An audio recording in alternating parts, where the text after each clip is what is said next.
하나님의 말씀 다니엘 10장 1절부터 읽겠습니다. 바사왕 고레스 3년에 한 일이 벨드사살이라 이름한 다니엘에게 나타났는데 그 일이 참되니 곧 큰 전쟁에 관한 것이라 다니엘이 그 일을 분명히 알았고 그 이상을 깨달으니라. 그때에 나 다니엘이 세 이래 동안을 슬퍼하며 세 이래가 차기까지 좋은 떡을 먹지 아니하며 고기와 포도주를 입에 넣지 아니하며 또 기름을 바르지 아니하니라.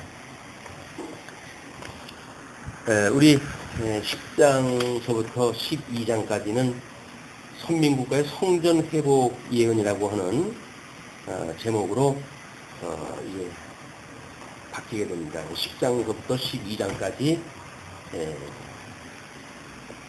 전체적인 그 제목인데, 우리 그 교재 56쪽을 보시게 되면 이게 지금 마지막 그 다니엘에게 보여주시는 이제 환상이 소개가 되어지고, 그래서 그 마지막 환상이 결국은 앞에 지금 주권 회복에 대한 예언을 8장서부터 이제 소개되어진 남한국, 북한국 간의 그런 전투 문제로 해가지고 시작이 되어지는데, 그것이 구체적으로 지금 이제 소개가 되어지는 것이 11장에서 소개가 되어지고 10장에서는 배경사가 이제 소개가 되어집니다. 지금 다니엘이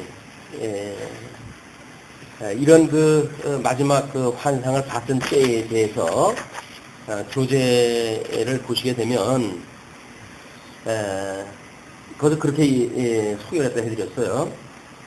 즉위 3년이라는 것은 그가 외삼촌인 동시에 장인인 카악사레스 2세로부터 제국에 대한 실권을 처음 넘겨받은 BC 538년입니다. 538년로부터 3년, 3년이라고 하는 그것은 그래서 538년서부터 3년이 빼진 536년이 아니라 메대와 바사를 병합시켜 페르시아 제국의 공식적인 왕으로 즉위한 해. 이때가 이제 536년인데 이때로부터의 3년, 곧 BC 534년을 가리키는 것이다. 이렇게 날짜를 정의했다 했어요. 지금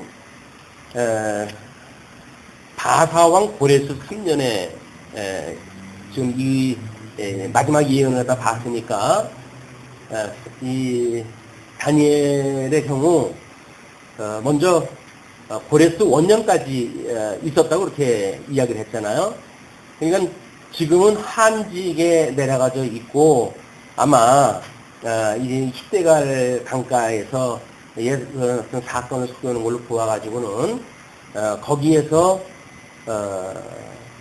한가한 시간을 보내면서 하나님의 그 약속, 자기가 깨달았던 예레미야의 회복의 때 이런 것들을 위하여 기도하지 않았을까, 이렇게 생각이 드는데, 오늘 그 본문에서 이제 다니엘에게 지금 이제 일이 나타났다고 하는 것은 계시가 나타났다는 거죠, 이상이.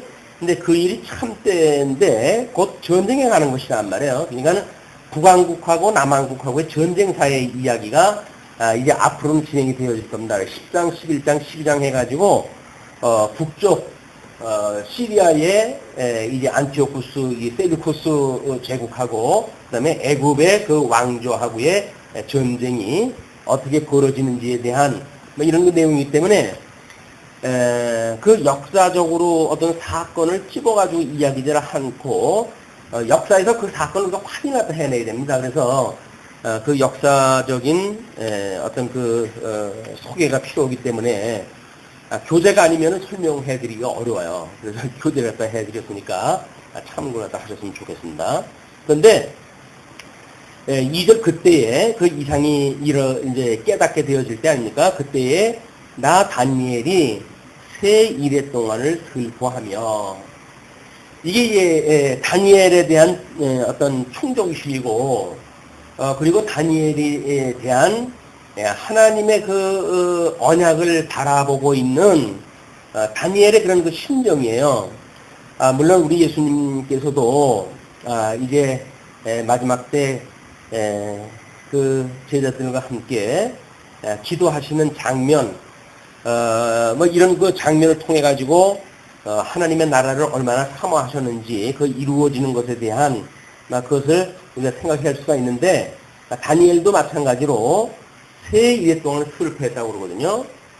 그런데 지금 4절에 소개되어 있는 것이 정월 24일이라고 하는 걸로 보아서는 6월절 절기에 속해져 있는 기간인 것 같습니다. 그래서 지금 그 세 일해라고 그렇게 이야기를 했는데 6월절 준비하는 시간서부터 6월절 지키고 21일까지 보통 그 6월절 절기를 지켰기 때문에 그런 그 6월절 절기 내내 지금 다니엘이 슬퍼했고, 그리고 슬퍼했을 뿐만 아니라 좋은 떡을 먹지 아니하고 고기와 포도주를 입에 넣지 아니하고 또 기름을 바르지 아니한, 그러니까 이게 참다운 금식의 모습을 그대로 보여준 거죠.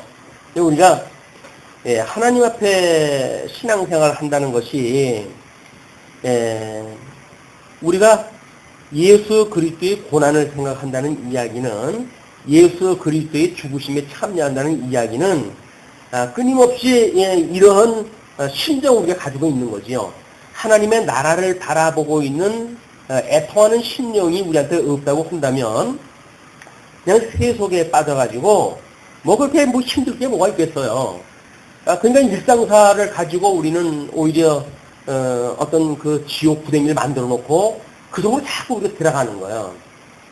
정말 구해야 될 것이 뭔지를 놓쳐버리니까, 그러니까는 세상사 보여주는 거에서 불만을 만들고 그걸로 해가지고 결국 지옥과 같은 그런 우리 에덴 동산에서 아담이 숲을 밑에 숨었던 것처럼 어둠 속에 우리가 들어간다. 그러니까 진정한 어떤 신령한 세계를 보지 못하게 되면 눈에 보이는 세계로 인해 가지고 고통을 받을 수밖에 없어요.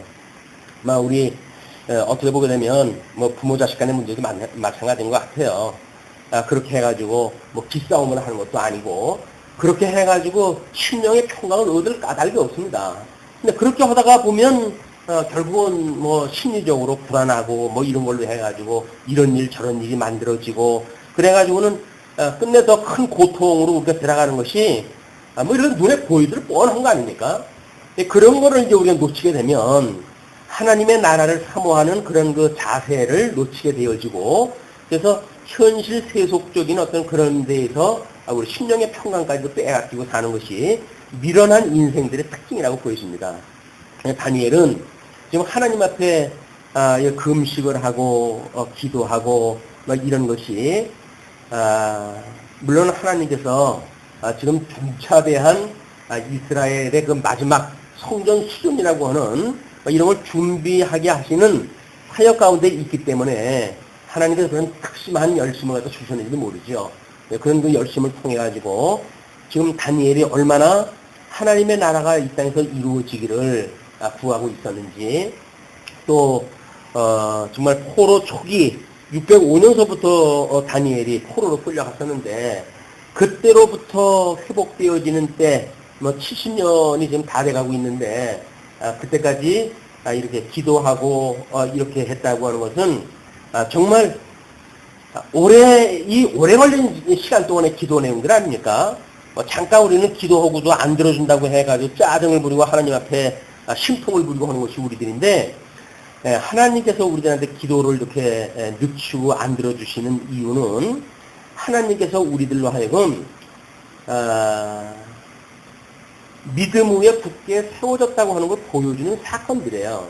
우리가 예수를 처음 믿고 뭐 어떤 신령한 은혜를 체험을 갖다 했다든지 이렇게 예수를 처음 믿었을 때 초기 상황들을 보게 되면 우리는 작은 기도도 하나님께서 그때그때 들어주시는 걸 체험을 갖다 합니다.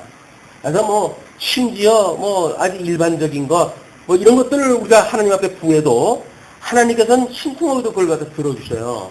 그래가지고 우리가 하나님은 정말 우리와 함께 오신다고 하는 걸 우리가 이게 기뻐하고 그렇게 되어지는데, 신앙생활이 어느 정도 되어져 가다 보게 되면 하나님은 기도를 잘 안 들어주십니다. 왜냐하면 너는 지금 그런 거 기도할 때가 아니야. 이제 그 이야기예요. 하나님께서 우리들한테 내 나이에 지금 그런 거 구할 때냐 그 이야기거든요. 이런 것들이 우리가 믿음으로 어느 정도 이제 경륜이 쌓이고 하게 되어지면 본질적인 하나님의 나라와 하나님의 의를 구하는 이런 자세가 되어야 되는데 여전히 우리는 그저 입에 들어가는 것, 뭐 어떻게 눈꼬에 필요한 것, 이런 일상사에 대한 걸 구하는 것이 기독교의 기도라고 어렸을 때 우리가 어렸을 때 배웠던 그 기도 범주에 그냥 머물러져 있는 것 같아요. 그렇지는 않다. 우리 하나님 앞에 정말 기도하는 것은 그의 의와 나라를 구하라고 그러지 않았어요. 그러면 어린 시절에 구했던 것, 무엇을 먹을까 마실까 했던 그런 것들, 이런 건 하나님께서 그냥 주신다는 거예요. 하나님이 그냥 주시는 것이 있고, 그 다음에 본질적으로 하나님의 뜻이 이 땅에서 이루어지는 것이 그의 의와 나라니까 그것이 본질적인 우리의 기도가 되어야 된다. 이런 어떤 기도의 훈련이 우리들한테 필요한 것 같습니다. 그런데 하나님의 나라가 본질적으로 구하지 아니하고 우리가 무슨 신령의 평강을 구하겠어요. 하나님의 나라가 이 평강의 나라인데 하나님의 나라를 구하지 아니하고 우리 세속적인 삶에서 무슨 평강이 있겠습니까? 그러니까 공사다만 한 거예요.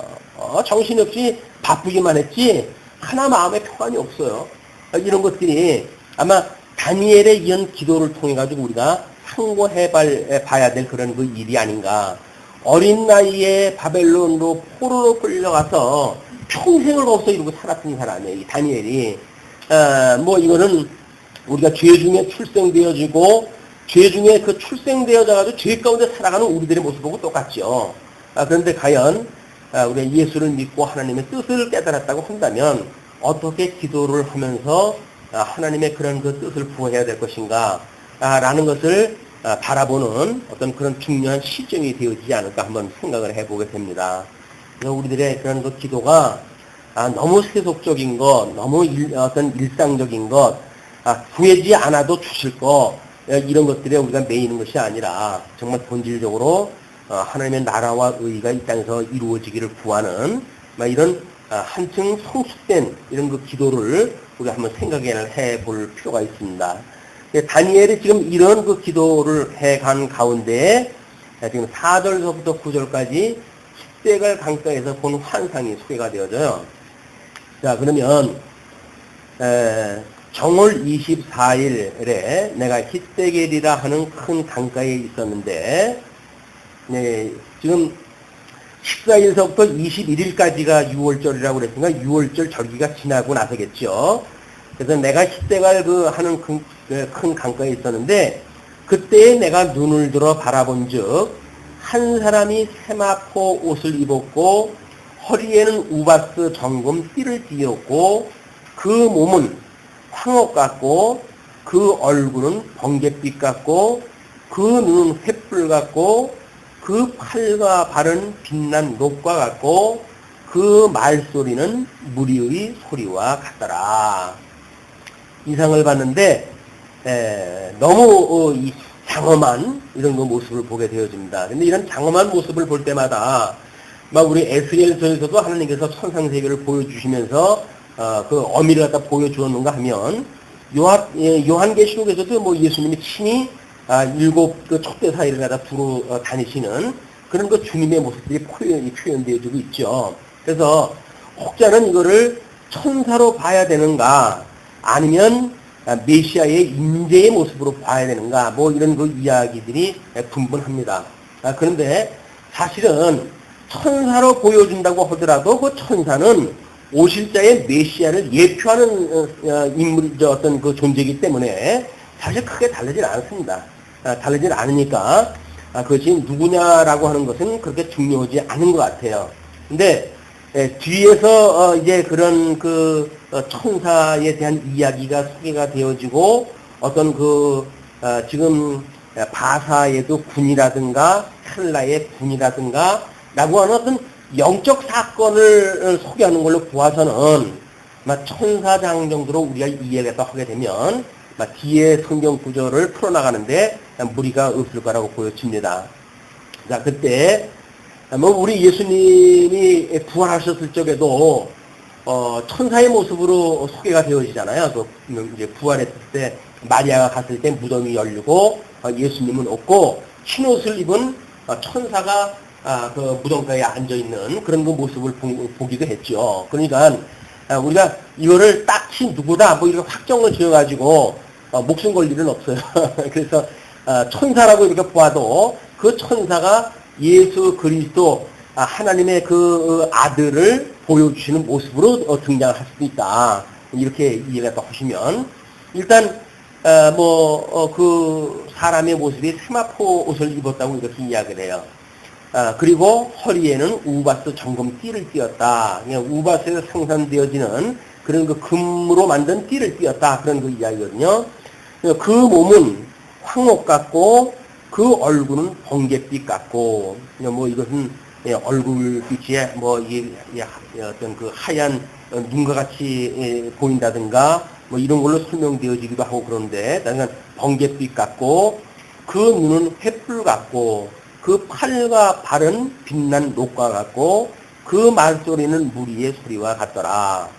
만약에 이것이 예수 그리스도를 예표하는 천사의 모습이라고 한다면 우리는 그분이 만사 만물을 주관하시고 지금도 살피시고 계시고 그리고 대속의 역사를 갖다 해가시고 하는 모든 복음적 의미가 여기 포함되어져 있는 거예요. 그렇죠? 그런 그 의미로 이해를 하시면 될 것 같습니다. 그리고 이 이상은 나 다니엘이 홀로 보았고 여러 사람이 있었는데 우리가 사도 바울도 다메섹 도상에 갔을 때 여러 사람이 이동을 왔다 했는데 주님의 말씀을 들었던 것은 바울밖에 없었잖아요. 다른 사람들은 뭐 천둥 소리냐 뭐냐 뭐 이런 우레소리냐 이렇게 오해를 갖다 했었는데 이제 그런 그 상황이 여기서도 등장을 갖다 합니다. 뭐냐면 나와 함께한 사람들은 이 이상은 보지 못하였어도 그들이 크게 떨며 도망하여 숨었었느니라. 뭐가 인식은 되어지는 거예요. 다니엘은 그걸 구체적으로 해가지고 이상을 보게 되어졌지만 함께한 사람들은 그냥 감지를 갖다 한 상태로 되어져 있습니다. 아마 지금도 마찬가지예요. 이게 하나님의 말씀이 우리들한테 어떤 그런 나팔 소리와 같은 그런 큰 어떤 나팔 소리처럼 들린다 할지라도 들리는 자에게만 들리는 거예요. 그렇지 아니한 자는 뭔가 들리는 건 들리는 것 같은데 감지는 되어지는 것 같은데 구체성이 떨어지는 겁니다. 또 우리 하나님의 말씀을 공부할 때 어떤 구체적인 이런 확인하는 내용들은 우리 예수 천당 불신지옥이라고 하는 복음만 듣고도 대단한 그런 그 일들이 일어났던 우리 한국 초대의 그런 그 현상들을 우리가 잘 알고 있잖아요. 그러니까 분명히 모른다고 하더라도 인식은 해요. 근데 그것이 어떠한 시험이 닥쳤을 때에 그렇게 막연하게 알았던 그것을 가지고는 신앙을 지킬 수 없다는 겁니다. 이게 점점 때가 탁해지고 사단이 궁극적으로 어떤 일을 지금 모사하다 해오는가에 따라서 우리들이 무장하는 그런 정도도 다르게 되어지는데 지금 이쪽 그 바사적의 어떤 그런 그 상황도 마찬가지겠죠. 여기에 지금 그 다니엘이 숱한 어떤 이상을 봐가지고 오늘날까지 왔기 때문에 이런 그 이상을 보았을 적에도 그걸 접할 수가 있는 거지. 그런 그 훈련이 안 되어져 있다고 한다면 다른 사람들이라고 다 무서워서 도망가는데 다만 뭐 다니엘이라고 특별히 다르지 않을 거 아닙니까? 하나님께서 그렇게 훈련을 시켜왔다. 그래서 수많은 이상을 가지고 하나님이 우리와 함께 하심, 또 언약대로 이루어 가심, 또 모세 언약대로 이루어지는 이런 이스라엘의 민족사, 뭐 이런 걸 구체적으로 파악하고 있는 거예요, 지금. 그러고 있기 때문에 이러한 그 이상을 보고 이런 그 다니엘서를 기록할 수 있었던 것도 그런 까닭이라고 보여집니다. 그런데 다니엘이 이제 그걸 보니까 다른 사람은 숨고 8절에 그러므로 나만 홀로 있어서 이 큰 이상을 볼 때에 내 몸에 힘이 빠졌고 나의 아름다운 빛이 변하여 이제 이거는 정상적인 우리들의 얼굴 낯이 변해가지고 썩은 듯하였고 나의 힘이 다 없어졌으나. 이게 경외심이에요. 우리는 하나님이 언약대로 이루시는 분이고 천지를 지으신 분이라고 하는데도 불구하고 그분의 어미에 대해서 그렇게 어떤 경외심을 가지고 생각하지는 않는 것 같아요. 하나님 앞에서 우리가 살아가는데도 불구하고 물론 하나님이 뭐 함께 있다고 믿어지게 되면 우리가 언감생심을 그렇게 하겠어요. 믿어지지 않으니까 우리가 그냥 그 뭐 속에서 분탕질을 하는 대로 다 드러나고 그러고 살겠지. 그러니까 하나님께서 이런 그 어미의 모습으로 등장이 되어졌을 때 하나님이 이렇게 만사를 언약대로 이루어가시는 이런 전능하신 분으로 절대 주권을 가진 분으로 또 한 번 언약을 하시게 되면 신실하셔서 그대로 다 이루시는 분으로 우리가 믿어진다고 한다면 그분의 영광이 드러나는 거 아닙니까? 그 영광이라고 하는 건 다른 게 아니에요. 우리가 하나님의 그 영광, 이거는 하나님의 사역이 어떠한지, 속성이 어떠한지, 존재가 어떠한지를 우리가 성경을 통해서 보고 깨달아지는 것만큼의 하나님의 영광으로 드러나는 거예요. 그게 신지식입니다. 신지식. 하나님을 아는 지식이 영광이지, 아니 하나님을 아는 지식이 없는데 영광이 어디 있어요? 뭐 화가가 그리듯이 어디 뒤에다가 후광이나 그런 거 묻기 하나님의 영광인가요? 아닌 거예요.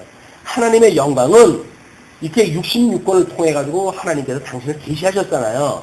그냥 성경을 보면 하나님의 영광이 드러나는 거예요. 거기에 이제 광채가 되신 예수 그리스도를 보내주셔서 예수 그리스도로 하여금 영광의 광채로 해가지고 이제 보여주신 거 아닙니까? 그러면 그 영광의 광채진 예수 그리스도와 우리가 한 몸이 되어졌다고 그러는데, 그렇다고 한다면 그 영광이 우리 안에서도 뭐가 이렇게 드러날 거 아니겠습니까? 그게 우리가 의의 현현이라고 이렇게 이야기를 했어요. 우리 로마서에서 이야기하는 것처럼 오직 이 복음에는 하나님의 말씀에는 믿음으로 믿음에 이르게 되어지는데 그 믿음으로 이루어지는 그런 그 관계 때문에 성도들이 사는 거는 믿음으로 산단 말이야. 그 믿음으로 산다는 이야기는 하나님의 드러난 영광을 보고 그걸 믿는 믿음으로 사는 거거든요. 그렇게 했을 때 성도에게 나타나는 것이 뭐라 그랬어요? 그게 하나님의 의의 영광이에요. 하나님의 의의 영광, 하나님의 그런 그 영광이 드러난다고 한다면 성도들한테 그게 자연스럽게 드러나는 거예요. 근데 그게 드러나지 않게 되면 지금 뭐 우리 다니엘의 이런 것처럼 낯빛이 변해가지고 마치 이제 다니엘의 그 표현에 의할 것 같으면 그걸 뭐라 그래요? 지금 낯빛이 변해가지고 썩은 듯하다고 썩은 듯하다고 사색이 된 거예요. 사색이. 하나님이 우리들에게 이런 구원의 역사를 켜가는 하나님을 보여야 우리는 밝은 빛을 가지고 그 주님을 볼 수가 있죠. 그러나 그 주님을 만나지 못하게 되면 우리 낯빛은 썩은 빛이 되는 거예요. 사색이 돼버려요. 세상이 공포로 가득 차버리고 도저히 세상을 살아갈 수 있는 희망이 없다고 보여지기 때문에 낯빛이 이렇게 되어지는 거거든요. 이런 그 모습이 어미의 하나님을 봤을 때의 이런 그 자세다. 그동안 그 수많은 기도를 갖다 해왔지만 그런 그 하나님이 자기 앞에 임재했을 때 자기의 모든 더러운 모습이라든지 그런 것들이 다 드러날 거 아니겠어요? 그냥 다리에 힘이 풀리는 거예요. 그래서 이제 하나님의 얼굴을 보았은즉 나는 죽을 겁니다. 라고 이야기하는 그런 그 모습이나 같은 거지요. 이런 것처럼 힘이 없어가지고 이제 있을 때에 내가 그 말소리를 들었는데 그 말소리를 들을 때에 내가 얼굴을 땅에 대고 깊이 잠들었습니다. 완전 혼절 상태로 빠져버려요.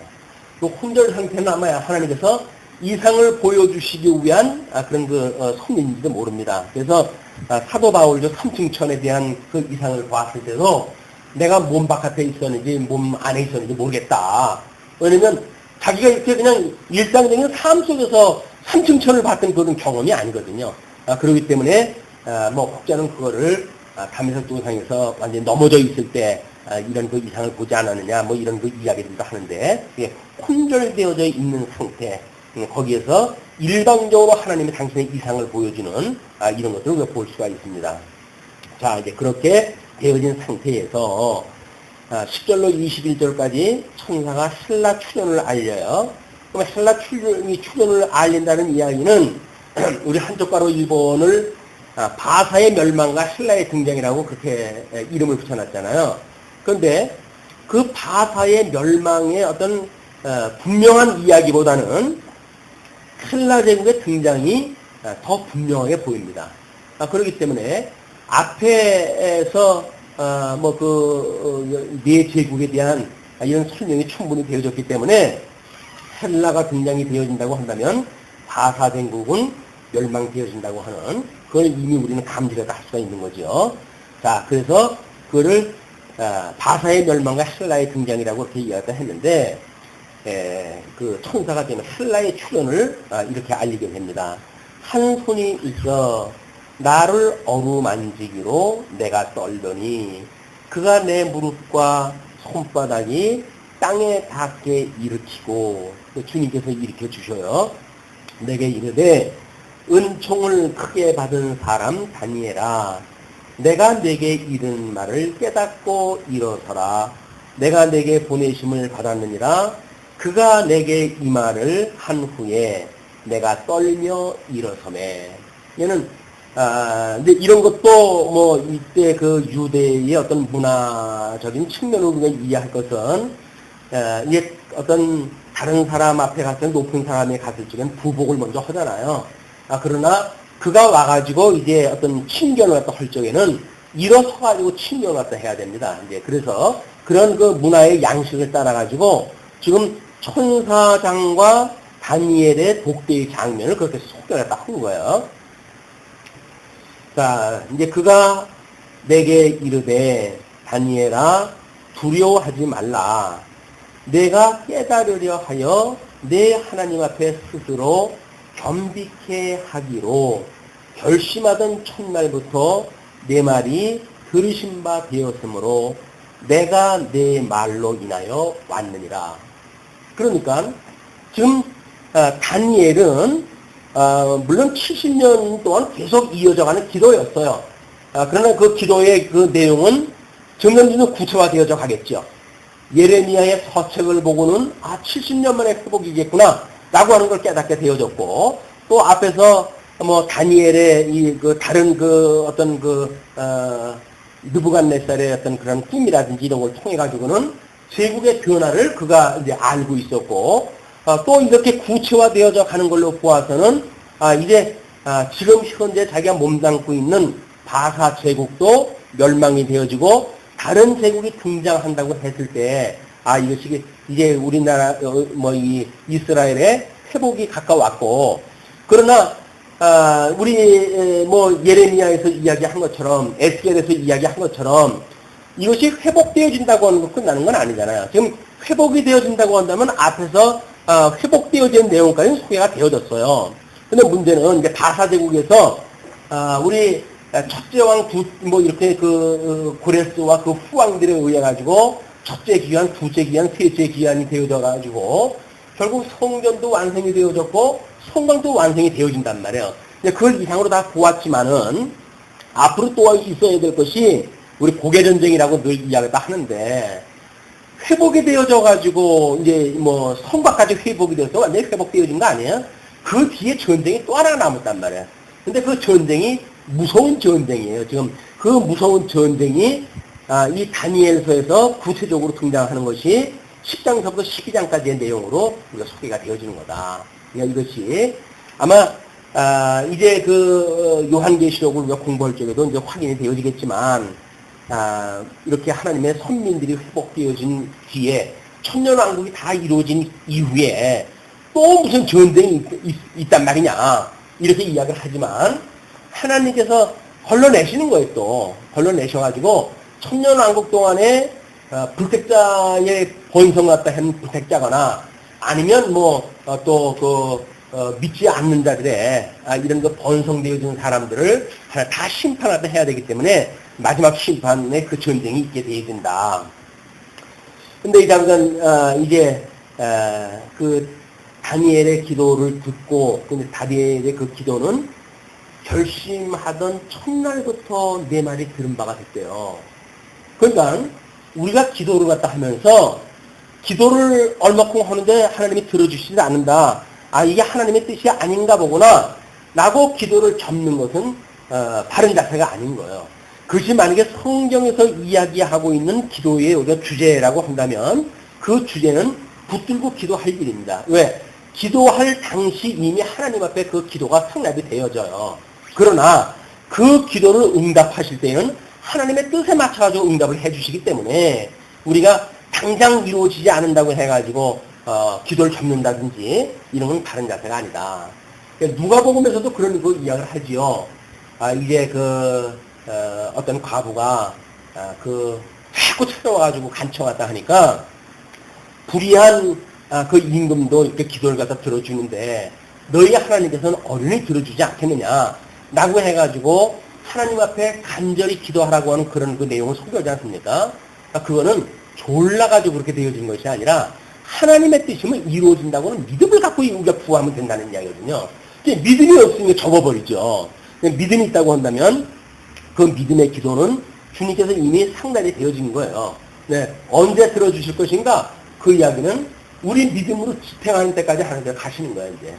이거는 지금은 때가 아니니까 안 들어주실지라도 이건 필시 들어주실 거야. 라고 마음을 먹고 있다고 한다면 이 다니엘의 기도처럼 하나님께서 내가 기도하는 결심하던 첫날부터 스스로 겸비게 하기로 결심하던 첫날부터 내 말이 들으신 바 되었다. 이렇게 이야기를 하지 않습니까? 물론 이 다니엘의 구체적인 기도는 아마 새 일해 동안 금식을 하면서 기도했던 구체적인 그 기도일지도 몰라요. 70년 내내 하나님 나라의 회복에 대한 걸 기도했던 그런 것도 포함이 되지만 더 구체적인 거는 새 일의 금식을 해가면서 하나님 앞에 기도했던 이런 그 내용이 여기에 포함되지 않을까 이렇게 생각이 듭니다. 왜냐하면 내 하나님 앞에 스스로 겸비게 하기로 결심하던 첫날부터 이렇게 이야기를 했으니까 강의적으로 보게 되면 포로로 끌려갈 때서부터 이미 그는 겸비키로 이미 작정을 했잖아요. 그래서 이제 바벨론의 어떤 음식을 제공한다든지 했을 때 그걸 거부하고 채식만을 이제 그걸 먹었다든지 이런 그 자세는 겸비키로 했기 때문에 나타나는 현상들입니다. 믿음의 행위였어요.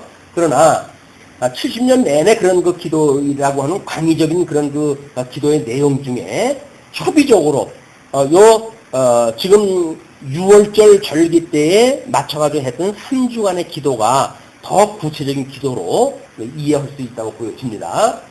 네, 그렇게 첫날부터 내 말이 들으신 바가 되었으므로 내가 내 말로 인하여 왔다. 내 기도 때문에 왔다는 거예요. 그런데 바사국 분이 거기에 그 군자를 임금 군자로 써놨어요. 이제 우리 번역을 했다 할 때 그 이야기는 바사국에서 그동안 열 왕을 이야기했을 때 왕과 다른 뜻이라는 거예요, 이게. 왜 바사의 고레스라든지 이런 분들한테는 전부 왕이라고는 칭을 붙였었는데, 그럼 여기서는 바사국 군이라고 하는가, 그 이야기는, 우리들이 그동안 굴러왔던 그런 그 제왕들하고는 다른 어떤 의미가 있다는 거겠죠. 이것이 바사국을 나름대로 어떤 영계를 하나님의 그 명령을 따라서 섭리했던 그런 것을 이야기를 하는 거예요. 그냥 바사국 군이라고 하는 그거는 하나님께서 바사국에게 나름대로 전 네 제국을 하나님께서 섭리케 하셨잖아요. 그 네 제국을 섭리케 하셨던 그런 것이 왕 스스로가 해가는 게 아니에요. 뭔가 그 사람들을 그렇게 해주는 것이 있을 거란 말이에요. 이것이 우리는 이제 성부 하나님의 영광의 본체가 된다고 이렇게 되어 있어요. 영광의 본체가 되시는 분께서 이 성자 하나님의 영광의 광채를 보내주셨다고 이렇게 이야기를 하지 않았어요? 마찬가지로 우리 성부 하나님께서는 이제 이 악한 천사도 이제 사용을 하시잖아요.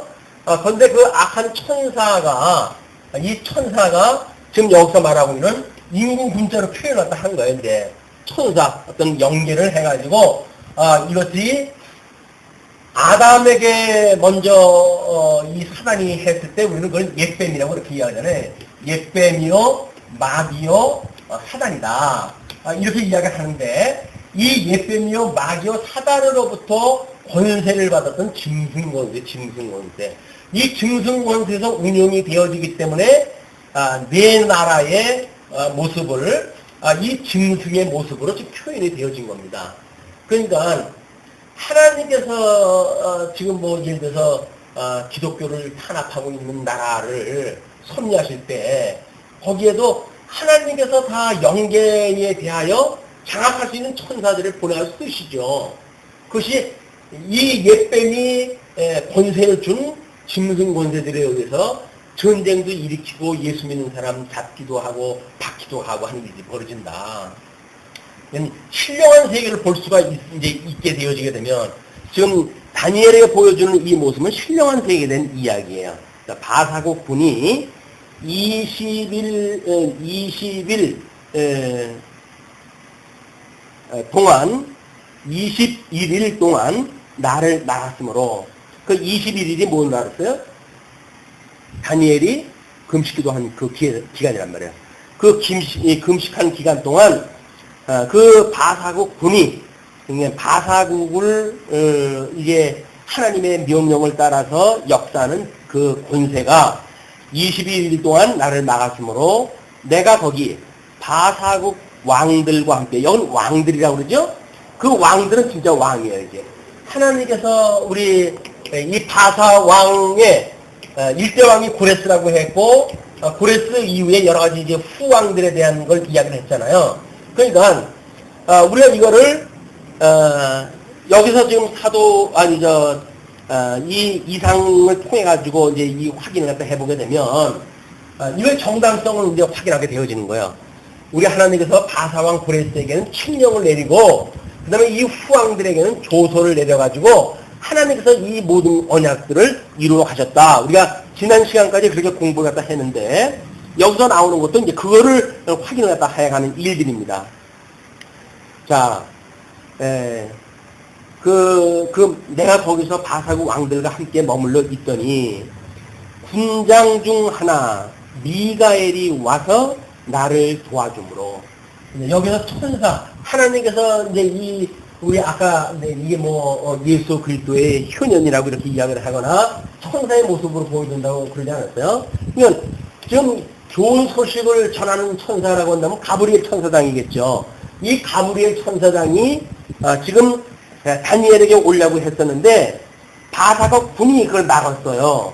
그렇기 때문에 군장 중 하나 미가엘이 와서 나를 도와줌으로 군장, 이 왕직을 맡고 있는 미가엘이라고 하는 이 천사장이 와가지고 좀 도와줬고, 그렇기 때문에 이제 내가 말일에, 그 말일이라고 하는 그 이야기는 이게 우리가 이게 이제 먼저 번에 이제 2300시간이 이런 걸 이야기할 때 이 2300일을 이걸 1년 환산해서 해가지고 2300년까지 이걸 확대를 시켜놓은 거예요. 이렇게 하면은 거의 1800년대, 1900년대까지 이제 역사가 나오게 되어지고 이상한 그런 그 역사 해석을 해가지고는 다니엘서에다 전부 대입을 시켜 놓고 이런 웃지 못할 이제 해석이 벌어졌던 거예요. 그러나 하나님께서 지금 이 다니엘에게 했던 그 말이라고 하는 건 이 2300일은 그냥 2300일이에요. 그리고 말이라고 하는 그 이야기는 이 2300일이 다 다다랐을 때, 이제 그때 이야기입니다. 그때 우리가 70일을 이야기했을 적에는 7일에와 그 다음에 62일에와 그 다음에 한일에가 남았잖아요. 이 한일에가 포함되어지는 것이 끝날에 포함되어진 일이겠고 2300일의 끝날이 이루어질 것이고, 그리고 한때와 두때와 반때라고 하는 그것도 결국은 이때 이루어질 거예요. 그 말일에 이루어질 것들이거든요. 그 말일을 지금 이야기하는 것이다. 이렇게 해야 우리가 다니엘서를 공부할 때 끊임없이 강조하다 했지만 구약성경으로 해가지고 언약대로 이루어진 세트, 복음의 세트가 다 완성이 되어져야 돼요. 그래야 이것이 언약이 되어져 가지고 신약성경으로 건너가 가지고 예수 그리스도의 실체적인 성취의 사건으로 이게 이루어진다. 왜냐면 구약성경을 풀어가지고 예수님 오신 이유를 하고 끌고 가면 안 되는 겁니다. 심지어 성전 무너지는 것까지도 마찬가지예요. 성전이 무너지는 것은 예수님께서 언약을 하셨기 때문에 무너지는 거예요. 그렇기 때문에 이런 구약의 언약이 직접 와가지고 예수님의 어떤 죽으시는 사건, 십자가 못 박아 죽는 사건, 이런 직접적인 그런 사건은 아니다. 이게 모형적으로 다 이루어져야 돼요. 모형적으로 언약과 성취라고 하는 이 언약과 성취라고 하는 복음의 세트에 이제 한 세트가 완성이 되어져야 이것이 다시 언약이 되어지고 이 언약이 신약성경에 와서 이루어지고 신약성경도 언약과 성취라고 하는 걸로 되어져 있기 때문에 우리 예수 그리스도가 언약하신 것이 이루어지는 일이지 구약성경이 직접 이루어지는 역사가 아니다. 구약성경에 모형적으로 보여졌기 때문에 그것이 그런 모습으로 보이긴 보여요. 그러나 그건 모형적으로 보여졌던 것과 실체적으로 보여준 것들을 우리가 구분하다 해야 될 필요가 있기 때문에 구약의 언약과 신약의 언약은 다르다. 이렇게 보시면 됩니다. 자, 이제 내가 말일에 내 백성이 당할 일을 내게 깨닫게 하러 왔노라. 대저 이 이상은 오래 후의 일이니라. 그럼 이때가 약 536년이라고 그러지 않았어요? 또 536년이고 지금 이제 우리 이제 이때 바사제국 아니에요? 바사제국이 지나간 데에 신라제국이 등장하고 신라제국이 무너지고 디아도코이가 이제 다시 또 등장을 하고 그리고 이 디아도코이 중에서 북쪽 수리아와 남쪽 애국과의 전쟁사가 있었을 때니까는 매우 긴 시간에 그래서 이게 165년에 이제 어떤 성전 수전이 되어진다고 한다면 거의 400년이나 지나가지고 있을 일이기 때문에 여기서 지금 그 이상을 보여줄 적에는 오래 후의 일이라고 소개가 되어진다. 자, 그러면서 그가 이런 말로 내게 이를 때에 내가 곧 얼굴을 땅에 향하고 번봉하였더니 이 어안이 없는 거야. 지금 이런 그 일들이 이게 지금 무슨 얘기지? 라고 이제 이야기를 하는 거죠. 인자와 같은 이가 있어 내 입술을 만진지라 내가 곧 입을 열어 내 앞에 섰는 자에게 말하여 가로되 내 주여 이 이상을 인하여 근심이 내게 더함으로 내가 힘이 없어졌나이다. 뭘 이야기하셨는데 이야기가 더 이제 어려워지는 거예요. 더군다나 지금 천상계에 지금 어떤 그런 어떤 군 임금 부자가 들어가지고 소개를 갖다 하고 거기에 미가일이 등장했다 해가지고 자기를 도와줬고 이런 이야기들이 소개가 되어지니까 이게 도대체 뭔 일인가 이제 이런 생각이 들었던 거죠. 내가 힘이 없어졌습니다. 그러면서 17절 내 몸에 힘이 없어졌고 호흡이 남지 아니하였사오니 내 주의 이종이 어찌 능히 내 주로 더불어 말씀할 수 있으리까? 이제 말할 그런 것도 없습니다. 그 이야기죠. 그러면서 18절에 또 사람의 모양 같은 것 하나가 나를 만지며 나로 강건케 하여 가로되 은총을 크게 받은 사람이여 두려워하지 말라. 평안하라 강건하라 강건하라. 그가 이같이 내가 말하매 내가 곧 힘이 나서 가로되 내 주께서 나로 힘이 나게 하셨사오니 말씀하옵소서. 지금 다니엘이 힘이 빠졌다가 힘이 들어갔다. 이게 다 뭘로 지금 이루어지고 있습니까? 말씀으로 되어지고 있어요. 그러니까 하나님의 말씀이 우리가 잊어버리게 되면 담력은커녕 아무것도 없어지고 말아요.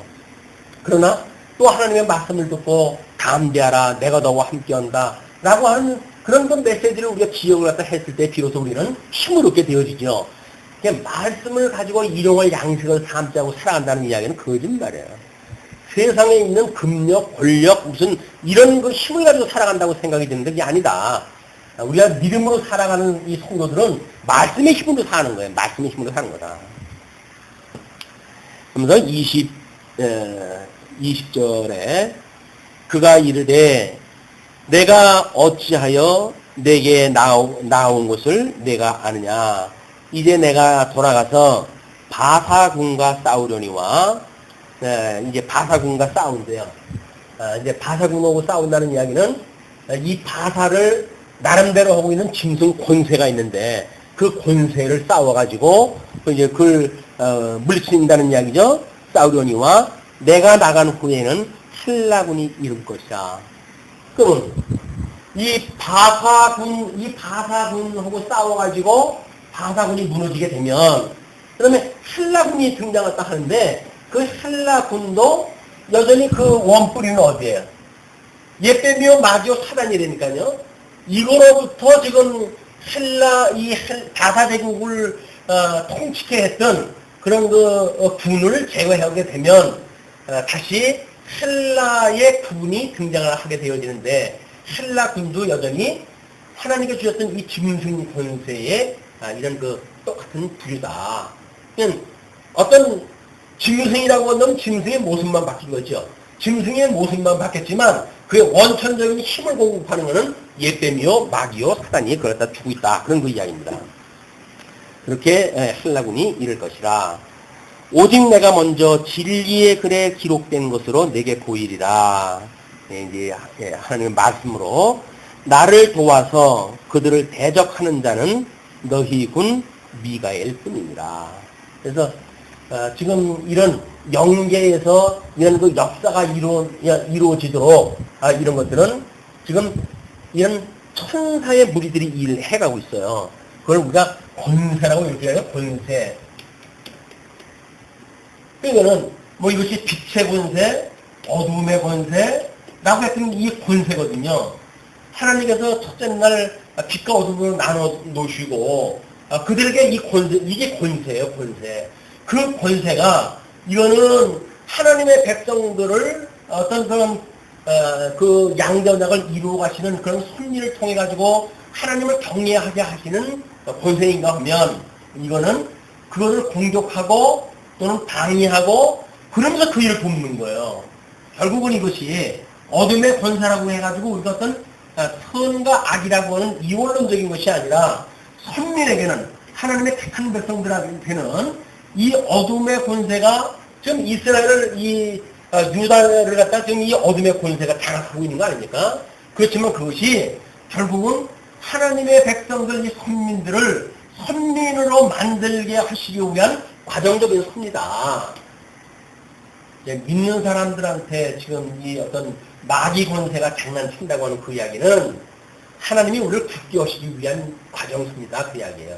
이게 믿어져야 우리가 이거를 뭐 가정적으로 이걸 해석을 하고 궁극적인 목적을 이야기를 하고 궁극적인 힘의 근원을 우리가 볼 수가 있지.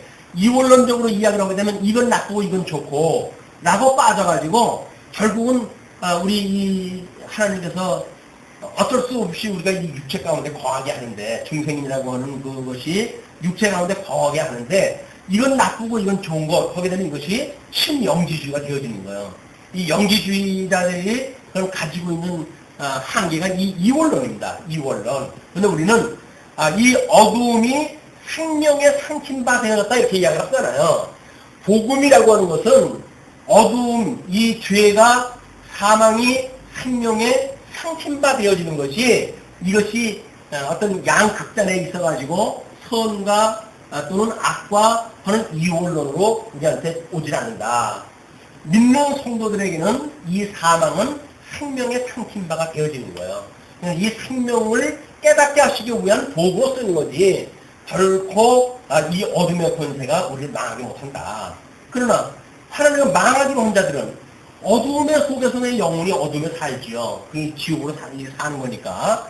빛의 권세라고 하는 건 그만큼 우리의 힘이 있다고 하는 걸 가지고 그걸 오래 참을 수 있는 힘도 여기서 나오고 또는 우리가 쉬지 않고 기도하는 것도 여기서 나올 수가 있는 거죠. 하나님께서 우리들에게 이 어둠에 잠시 둔 것도 하나님의 은혜를 깨닫게 하시기 위해서 준 거라고 하는 이것이 믿어졌을 때 우리는 다른 사람을 정죄하지 못해요. 하나님의 그런 그뿐입니까? 우리들은 여기다 둘 데가 없나요? 하나님께서 지금 이렇게 잠시 어둠에 두신 것은 빛으로 인도하는 걸 깨닫게 하시기 위한 가정적인 섭리라고 하는 걸 우리가 놓치게 되면 우리는 다른 사람을 정죄하고 내가 온통 하나님과 같이 되어져 하나님 자리에 올라서 가지고 다른 사람을 정죄하는 자리에 있게 되어진다. 이게 반복음적인 일들입니다. 반복음적인. 그래서 이제 21절까지 소개되어진 각 주의 내용이라든지 역사적 사실들은 교재를 참고를 갖다 하시면 돼요. 교재를 참고를 갖다 하시고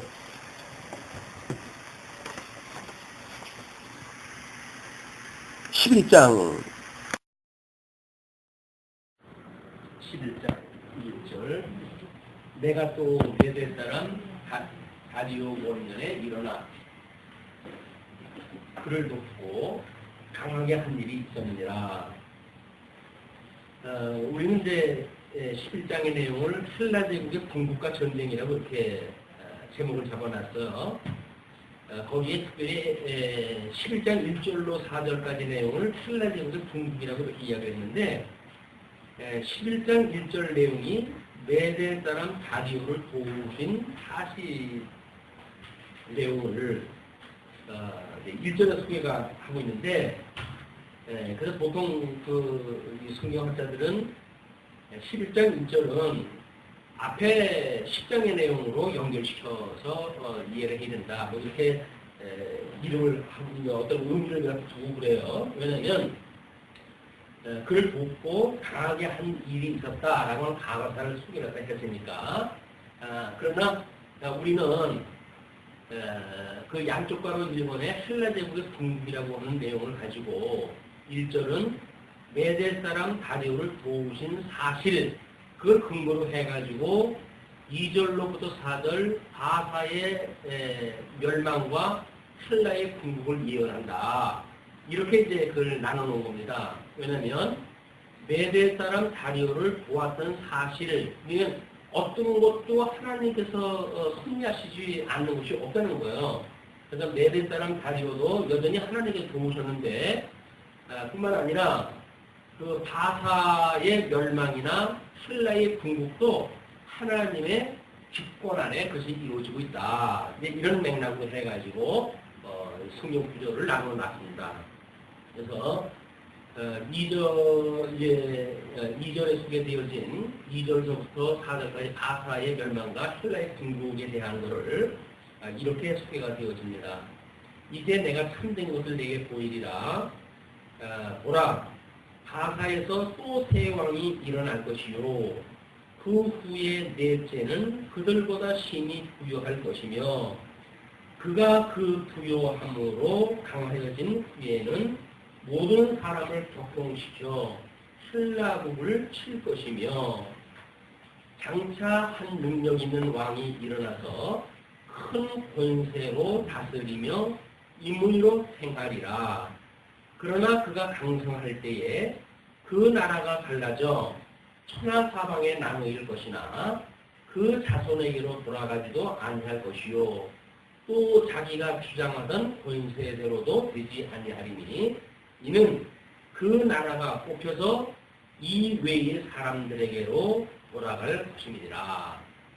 그래서 그 중국에 대한 그 이야기를 우리는 지금 헬라 제국이 바사 제국 이후에 헬라 제국 등장도 역사적으로 확인되어졌고 헬라 제국 그 이후에 디아도코이라고 하는 이런 그 역사적 사실도 알고 있는 가운데 지금 성경 구조를 읽는 겁니다. 그렇기 때문에 여기서 지금 그 우리 각주를 소개해드린 대로 새 왕이 일어날 것이다 이렇게 이야기했어요. 그럼 바사 제국에서 지금 이제 바사 제국은 아직 성리가 되어져 가고 있는 가운데 있는데 그 바사 제국에 새 왕이 일어날 거라고 그래요. 그 새 왕이 도표에서 보여준 대로 지금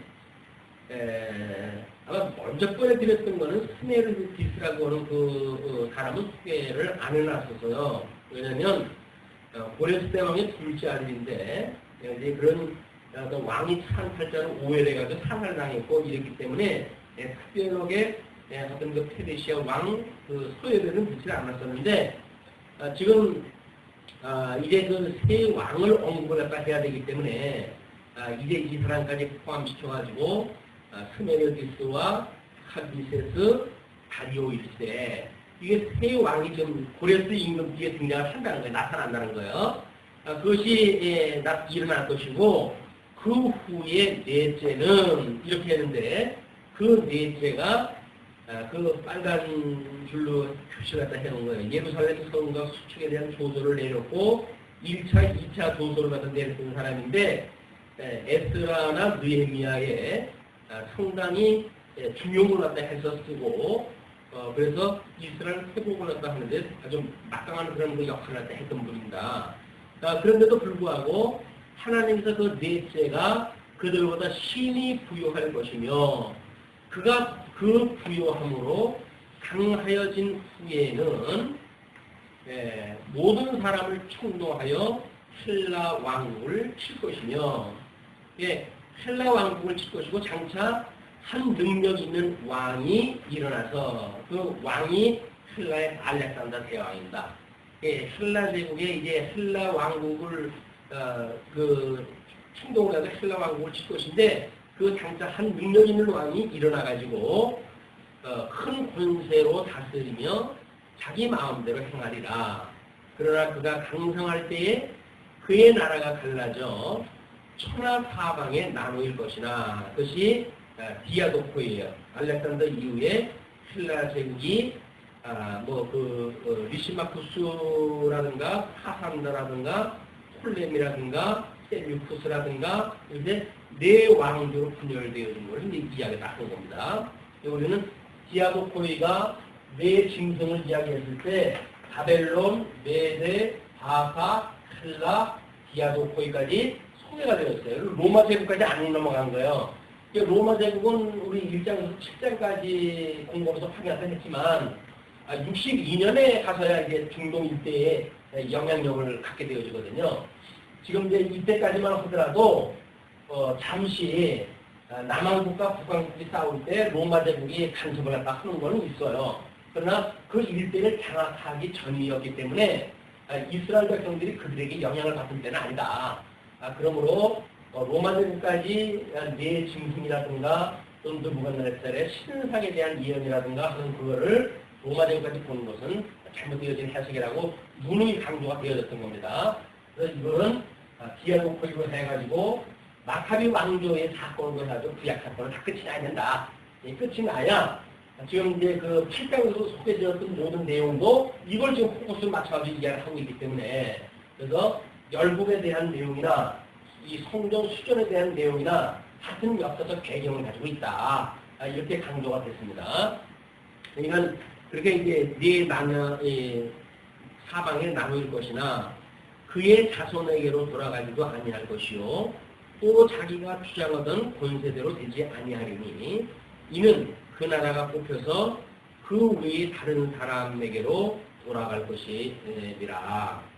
이렇게 이야기를 해가지고 디아도코이가 이제 어떻게 그 역사적인 진행이 되어졌는지를 각주 182번을 가서 소개를 해드렸어요. 디아도코이라고 하는 거는 지금 1장부터 7장까지 이야기할 적에도 우리가 누누이 지금 설명이 되어진 것이 왜냐하면 다른 데서는 로마 제국까지 봤으니까 디아도코이에 대한 설명을 별로 안 하고 이게 갔거든요. 근데 우리는 이 디아도코이가 로마 제국을 대신한 어떤 제국으로 설명되어야 되기 때문에 1장부터 소개되었을 때 끊임없이 디아도코이가 확인되어졌다. 그러니까 그때의 그 내용이 이 주석에도 계속 반복해가지고 소개가 되어지고 있어요. 그만큼 우리가 중요한 의미가 있다는 겁니다. 그렇게 이제 이해를 하시고 5절로 19절을 보시게 되면 남방왕과 북방왕과의 전쟁이 일어나요. 이 남방왕과 북방왕의 전쟁은 다니엘서를 그냥 읽어가면서 도저히 그 뜻이 뭔지 몰라요. 그래서 역사적인 이런 사실들을 이제 거기에 설명을 붙여야만 이걸 알 수가 있기 때문에 각주를 겸해가지고 이제 보시기 바랍니다. 일단 양쪽 바로 2번 남방왕과 북방왕과의 전쟁에 183번 각주를 그때가 애굽을 통치했던 톨레미 왕가가 유대를 주전 323년서부터 191년까지 통치를 했다. 라고 하는 걸 가지고 좀 소개를 했잖아요. 그 남방왕과 북방왕을 보시게 되면 이제 거기 남방왕은 남방왕대로, 북방왕은 북방왕대로 11장에 언급되어지는 왕들이에요. 거기에 왕호가 이제 뭐 톨레미 1세라고 했을 적에는 11장 5절에 이 사람이 나와요. 그 역사적 배경으로. 그러면 5장, 6장, 7장, 5절, 6절, 7절부터 9절까지, 10절부터 12절까지, 14절부터 17절까지, 25절부터 28절까지 등장되어지는 사람들이 톨레미 1세, 2세, 3세, 4세, 5세, 6세로 쭉 그 사람들이 다른 사람들로 이제 등장이 되어지는 겁니다.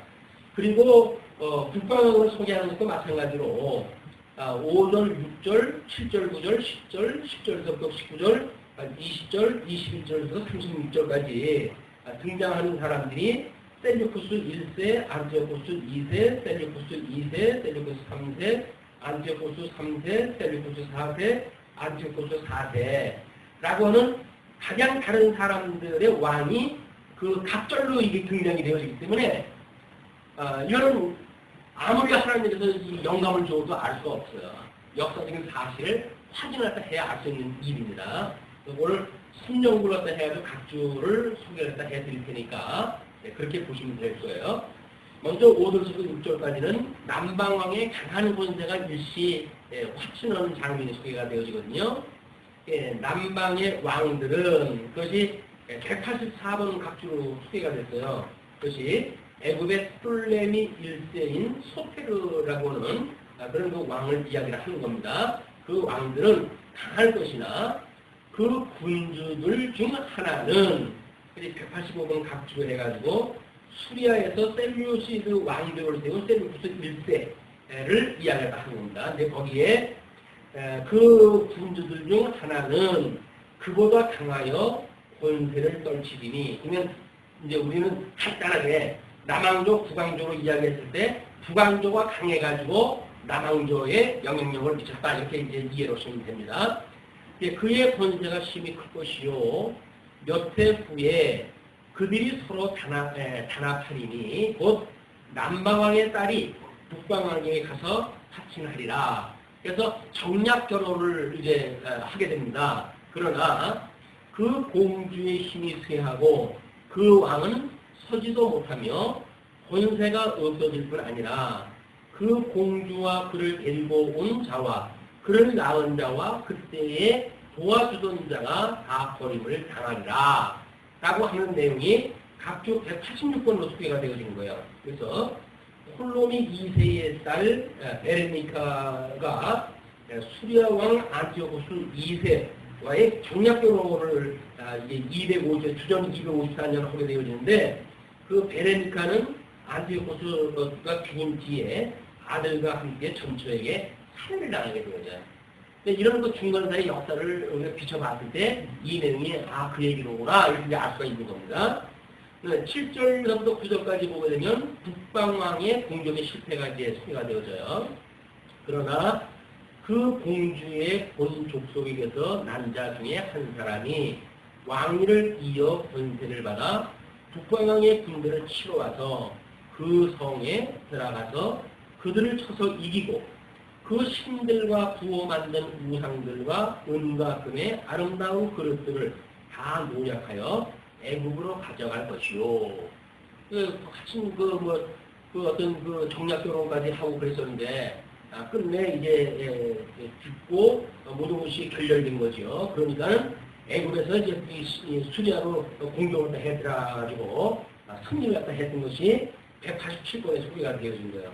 베레니카의 남매인 톨레미 3세와 수리아 왕 셀류쿠스 2세의 전쟁을 이야기한다. 이제 그 오라비가 왕위에 올라서 가지고는 누이에 대한 원수를 갚는 사건이 소개가 되어진 거죠.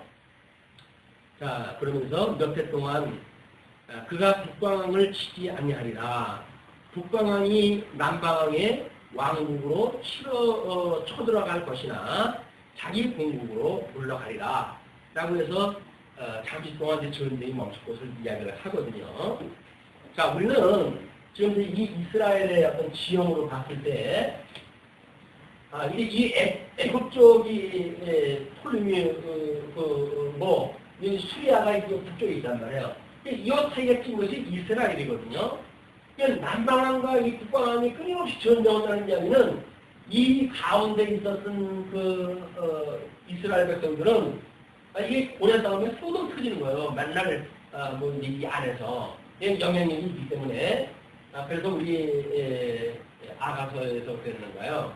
남풍아 불어라 북풍아 일어나라 라고 했던 그 이야기도 이런 역사적인 걸 배경으로 딱 하는 것이다. 끊임없이 틈바구니, 열방의 그 틈바구니 속에서 있기 때문에 그러나 이제 이 하나님의 능력을 깨닫고 사랑을 깨닫게 되어지게 되면 어떤 것도 하나님의 사랑에서 우리를 끌어낼 자가 없다는 거예요.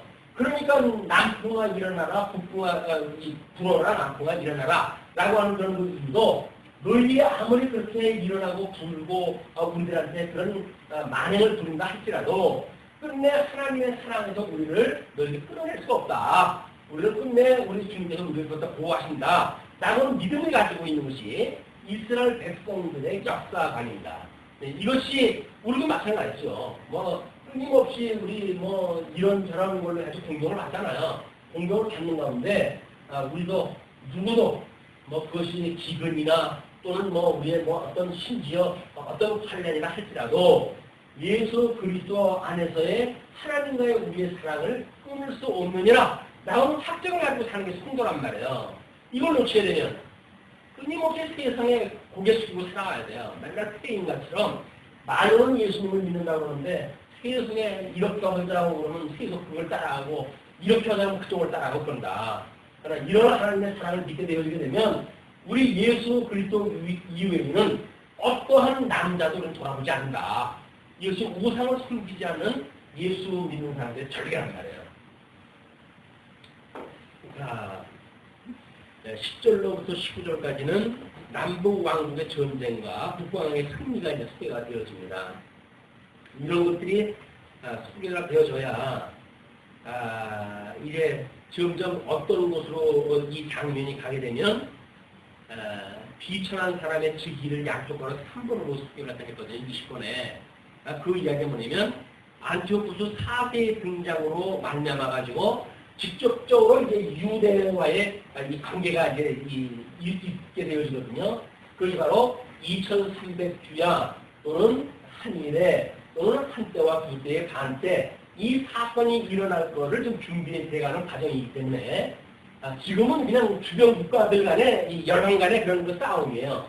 그러나 유대의 그런 그 나라는 그때에 어떤 데다 힘을 우리가 의지를 할 것인가 라고는 유대라고 하는 그런 그 민족의 어떤 내부적 갈등이 있게 되어지겠죠. 그런데 이제 그렇게 해가지고 이 시리아의 어떤 헬라 정책에 적극적으로 혁조를 하는 자리에 등장을 하고 이래가지고 남쪽 유다가 끝내 이 환란을 당하게 되는 모습이 소개가 되어집니다. 그래서 3년 반, 이런 또는 여기서 나온 2300일, 2300일이 이제 42개월에 지나는 3년 반에 대한 문제란 말이에요. 그리고 이 3년 반에 대한 것이 한때, 두때, 반때를, 한때를 1년으로 바꿀 적에 1년, 2년, 반 해가지고 3년 반이라고 이렇게 해석을 하고 하거든요. 근데 그거는 그렇지가 않아요. 왜냐면 2300일의 문제를 가지고 충분히 설명되어졌기 때문에 똑같은 거를 다른 걸로 표현할 필요가 없다. 그래서 한때, 두때, 반때는 어떤 징조, 그때 당시에 이제 어떤 제사장들이 그런 열방에 어떤 데에다 힘을 빌려가지고 자기네들의 그런 그 어떤 용령, 대제사장으로 임명받는 그런 그 역할을 수행을 하면서 사람들이 봤을 때 징조로 보이는 것이 뭔가라고 하는 걸로 한때, 두때, 반때가 소개가 되었기 때문에 그렇습니다. 자, 그러면 이제 10절부터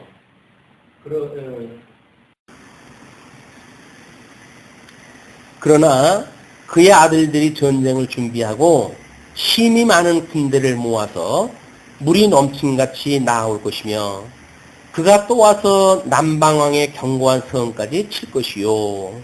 이것이 이게 남방왕의 견고한 성까지 칠 거라니까 그것이 188권 각주로 소개가 해드렸어요. 안티오쿠스 3세입니다.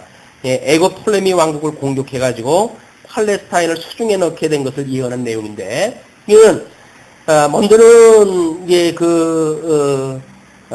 이 톨레미 2세가 자기 누이를 원수를 갚는다고 해가지고 그걸 징벌을 갖다 했잖아요. 그냥 이쪽에서 또 힘을 길러가지고 다시 이제 그 원수를 갚으러 이제 내려간 거예요. 가지고 그 남방왕의 경관선까지 칠 것이요. 남방왕은 크게 노하여 나와서 북방왕과 싸울 것이라. 북방왕이 큰 무리를 일으킬 것이나 그 무리는 그의 손에 넘겨준 바 되리라. 189번 각주에 수리아 왕 안티오코스 3세가 애굽 톨레미 4세를 공격했다가 팔레스타인 남부 성읍 라피아 전투에서 패전한 사건을 여기 나타난다. 이렇게 이야기를 하는 겁니다. 그러면서 그가 큰 무리를 사로잡은 후에 그의 마음이 스스로 높아져서 수만 명을 엎드려 드릴 것이나 그 세력은 더하지 못할 것이요. 북방은 돌아가서 다시 군대를 전보다 더 많이 준비하였다가 190번이 안티오코스 3세의 애굽 침공에 대한 예언입니다. 톨레미 5세 때에 발생했던 사건인데 이렇게 준비를 했다가 몇 대, 곧 몇 해 후에 대군과 많은 물건을 거느리고 오리라. 그때에 여러 사람이 일어나서 남방왕을 칠 것이요. 내 백성 중에서도 포악한 자가 이제 그 191번 안티오코스 3세의 애굽 재침략에 동조한 유대인들이에요. 하지만 이들은 북방 외세를 팔레스타인에 끌어들이는 이제 결과를 초래하게 되어지는 게 헬라 정책에 동조를 하게 되어지고 가만히 보아하니까 전쟁이 자꾸 반복되어지는데 그 힘의 균형의 추가 이 수리아 쪽으로 넘어가는 거예요. 이제 수리아 쪽에 이제 기대는 것이 나름대로 유다의 어떤 안녕을 위해서 좋을 것이다 라고 하는 판단이 만들어지고 그래서 사람들이 점점 헬라화 정책에 가게 되죠. 우리가 창세기를 공부하면서 문화에 대한 이야기를 했잖아요. 이 문화라고 하는 것이 결국은 가인의 후예들은 자기의 쾌락을 위해 가지고 자기의 유익을 위해 가지고 문화가 들어가잖아요. 그래서 뭐 그 두 아내를 얻는 것도 자기의 이런 쾌락을 위해서 만들어낸 이야기고 뭐 이런 전부 이런 쪽으로 해가지고 문화가 가는데 이제 그 세세 후손 쪽에서는 하나님을 여호와라고 부른다라고 이야기를 했고 하면서 이 신관 중심, 이 하나님을 어떻게 알아가는가에 대한 신기식 중심으로 하는 문화가 만들어간단 말이에요. 그냥 하나님의 택한 백성들이 만들어가는 이 문화는 하나님이 어떠한 분인가를 깨닫는 데에 그 문화의 축이 만들어져야 되고 이 세속적인 그런 이제 버림을 받을 사람들은 어쩔 수 없이 이 세속적인 문화가 쾌락이에요. 인간 행복이 추구고 그러니까는 새 아래의 종교의 목적도 뭐냐면 인간의 행복을 목적으로 둡니다. 이게 세속적인 종교란 말이에요. 우리 기독교라고 하는 거는 인간의 행복이 목적이 아니에요. 하나님 경외하는 것이 목적이거든요. 하나님을 경외함으로 해가지고 이게 그 경외하는 심리적인 상태가 행복이라고 하는 열매를 맺게 되어지는 거지. 그게 목적이 아니다. 근데 이 사람들은 이게 해 아래의 종교들은 끊임없이 인간의 행복을 추구하는 것이 종교예요. 그것이 문화라고 하는 큰 맥락 속에서 이 어떤 성격이다. 이 성격을 잘 우리가 이렇게 가름을 갖다 해야 우리가 지금도 예수를 믿으면서 살아가잖아요. 그럼 예수를 믿으면서 우리가 살아가는 이 순간이 과연 하나님을 깨달아 알고 믿어 그를 경외하는 것을 배우고 익히는 계시의 영광을 배우고 익히고 의의 영광을 배우고 익히고 나라의 영광을 배우고 익히는 이런 거에 포커스가 맞춰져 있는가 아니면 끊임없이 그냥 내 관심사, 내 개인사에 대한 것만 우리가 가지고 있는가 라고 하는 게 다른 거예요. 그러니까 우리가 아까 이 다니엘이 그 6월절에 기도했던 새 안식일을 기도했던 내용도 결국 이 신간에 따른 기도입니다. 이 신간을 아니까 하나님 언약대로 이루시는 분인 줄 알고 하나님이 언약하고 예언을 갖다 했던 내용을 아니까 그걸 가지고 기도를 갖다 했던 거예요. 그 기도에 의해 가지고 지금 역사가 이렇게 진행되어지고 있고 지금 다니엘은 이런 걸 지금 이 상을 갖다 지금 계속 듣고 있는 거예요. 하나님께서 이렇게 해가신다. 너희들이 지금 이런 아주 먼 훗날 지금 바사 3년 아닌가 이 바사에서 3년인데 지금 먼 훗날 헬라 제국이 등장을 하고 나라가 나뉘게 되어지고 뿐만 아니라 이제 남쪽과 북쪽에 어떤 그런 전쟁이 끊임없이 있을 것이다 라고 하는 걸 계속 이상으로 지금 보여주고 있는 겁니다. 자, 그러면서 그 14절 중반절에 스스로 높아져서 환상을 이루려 할 것이나 그들이 도리어 걸려 넘어지리라. 그래서 이때에 어떤 전쟁을 하거나 이런 그 열왕의 왕들도 제법 뭔가 이렇게 승리하는 데 높아지는 자가 있게 되면 꼭 망할 짓을 해요. 그래가지고 결국은 망하고 있는데 이렇게 만들어집니다. 이에 북방왕은 와서 토성을 쌓고 견고한 성읍을 점령할 것이요. 각주 192번의 내용입니다. 그래서 안티오코스 3세가 시돈에서 애굽의 톨레미 5세의 군대를 물리치고 팔레스타인에 대한 지배권을 확보한 그런 그 내용이 지금 거기 소개가 되어지는 거예요. 그리고 남방 군대는 그를 당할 수가 없으며 또 그가 택한 군대라도 그를 당할 힘이 없을 것이므로 오직 와서 치는 자가 자기 마음대로 행하리니 그를 당할 사람이 없겠고 그는 영화로운 땅에 설 것이요. 193번의 그 내용은 영화로운 하나님의 성전이 있는 이스라엘 땅을 일컫기 때문에 거기에 이제 소개되어진다는 겁니다. 그래서 그의 손에는 멸망이 있으리라. 그가 결심하고 전국의 힘을 다하여 이르렀다가 그와 화친할 것이요. 또 여자의 딸을, 그 여자의 딸은 누구를 이야기하느냐? 안티오코스 3세의 딸이 이 클레오파트라라고 하는 그때 중동에 아주 그 절대 미색을 가지고 있었던 그 클레오파트라인데 안티오쿠스가 딸을 톨레미 5세와 정략 결혼을 시켜요. 그래서 애굽을 정복하려 할 것이라고 하는 예언이거든요. 근데 이 클레오파트라의 사건으로 인해 가지고 이게 해전도 벌어지고 하는 우리 이 중간사에 있는 이런 역사가 이제 벌어지는 겁니다. 그에게 주어 그의 나라를 망하게 하려 할 것이나 이루지 못하리니 그에게 무익하리라. 그래서 결국은 그렇게 시도를 갖다 하지만 결국 이제 그 무익하다고 해가지고 195번 각주로 수를 갖다 해드렸어요. 그 195번이 딸을 정략 결혼시켜서 애굽을 지배하려는 안티오코스 3세의 계획이 실패한다는 뜻인데 지금